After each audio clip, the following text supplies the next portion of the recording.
हांव इतलेंच सांगता की गार्बेज हो विशय सरकाराचो विशय अशें म्हणून जर कोण म्हणत आसत जाल्यार तो चुकता.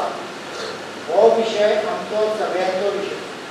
हो विशय सर्वसामान्य मनशाचो विशय. प्रत्येकाक ताचो इम्पॅक्ट जाता. तातूंतल्यान आरोग्य दिसपाक बरोबर न दिसप आनी ताचो परिणाम म्हणजे ट्युरिजमाचेर जावप, ह्यो सगळ्यो गजाली जावंक शकता. आमी ह्या विशया कडेन पळयता आसतना गांभिर्यान पळोवपाचें. म्हणजे म्हाका अशें दिसता की ह्या विशयाचेर ग्रामसभेत मोठी चर्चा जावंक जाय, रेजोल्युशन जावंक जाय. कोळशाच्या पोल्युशनाचें रेजोल्युशन डेफिनेटली जालें म्हणून म्हाका दिसना किंवा कोण म्हाका सांगलें म्हणूनय दुखना.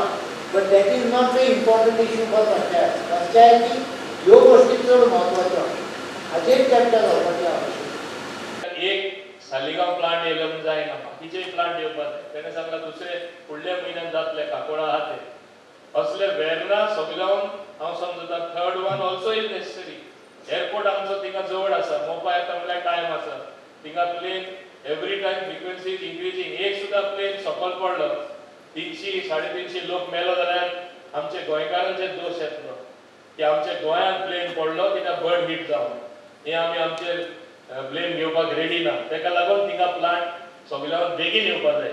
हे भाशेन एकूच वयता वयता हांव तुमकां सांगपाक सोदतां, हे सरकाराच्यो ज्यो योजना आसा, हे काम करपाची जी पद्दत आसा, फास्ट डेव्हलपमेंट चालू आसा.